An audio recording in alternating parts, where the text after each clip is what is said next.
কাতারের রাস লাফান গ্যাস ক্ষেত্রে ভয়াবহ বিস্ফোরণে কেঁপে উঠেছে রাজধানী দোহাসহ বিস্তীর্ণ এলাকা।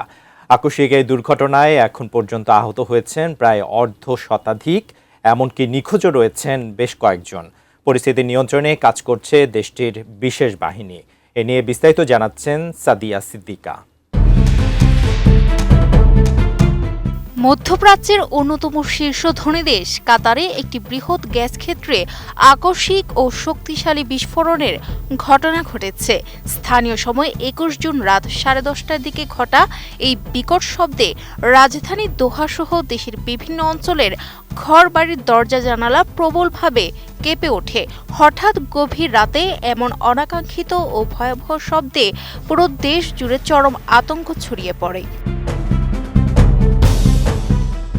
আকস্মিক এই কম্পন ও আওয়াজের তীব্রতা এতটাই বেশি ছিল যে স্থানীয় বাসিন্দাদের অনেকেই প্রাথমিক অবস্থায় একে শক্তিশালী ভূমিকম্প কিংবা নতুন কোনো বড় ধরনের সামরিক হামলা ভেবে বসেন।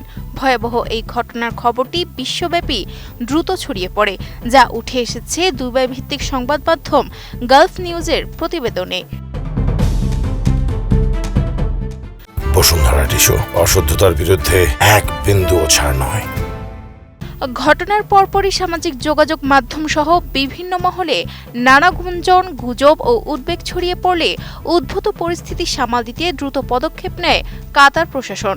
জনমনে তৈরি হওয়া তীব্র আতঙ্ক নিরসনে কাতারের স্বরাষ্ট্র মন্ত্রণালয় থেকে অবিলম্বে একটি জরুরি আনুষ্ঠানিক বিবৃতি প্রকাশ করা হয়।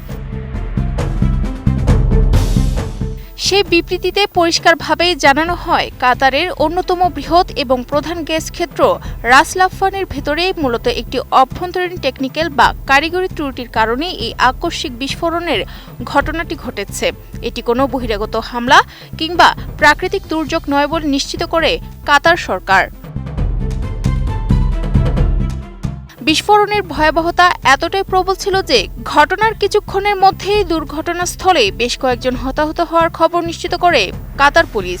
সর্বশেষ পাওয়া তথ্য অনুযায়ী এই ভয়াবহ শিল্প দুর্ঘটনায় এখন পর্যন্ত অন্তত ৫৪ জন গুরুতরভাবে আহত হয়েছেন। এর পাশাপাশি দুর্ঘটনাস্থল থেকে এখনও নিখোঁজ রয়েছেন আরও ১৮ জন ব্যক্তি। বর্তমানে নিখোঁজ ব্যক্তিদের অক্ষত অবস্থায় উদ্ধার করতে এবং আহতদের দ্রুত জরুরি চিকিৎসার আওতায় আনতে দুর্ঘটনাস্থলে ব্যাপক ও জোরদার অভিযান চালাচ্ছে কাতারের বিশেষ বাহিনী। নিখোঁজদের সন্ধানে বিশেষায়িত উদ্ধারকারী দল সর্বাধুনিক প্রযুক্তি নিয়ে কাজ করে যাচ্ছে এবং স্থানীয় হাসপাতালগুলোতে জরুরি অবস্থা ঘোষণা করে আহতদের সর্বোচ্চ চিকিৎসা সেবা দেওয়া হচ্ছে। তবে এই বড় বিপর্যয়ের মধ্যেও স্বস্তির বিষয় হলো, বিস্ফোরণটি রাস লাফানের ভেতরে তীব্র ক্ষয়ক্ষতি সৃষ্টি করলেও এখন পর্যন্ত দুর্ঘটনাস্থলের বাইরে কোনো বিষাক্ত গ্যাস বা অন্য কোনো বিপজ্জনক রাসায়নিক পদার্থ লিক হয়ে বাতাসে ছড়িয়ে পড়েনি। ফলে আশেপাশের আবাসিক এলাকাগুলো বড় ধরনের পরিবেশগত ও স্বাস্থ্যগত বিপর্যয় থেকে সম্পূর্ণ নিরাপদ রয়েছেন এবং স্থানীয় কর্তৃপক্ষ পরিস্থিতি কঠোরভাবে নিয়ন্ত্রণে রেখেছে।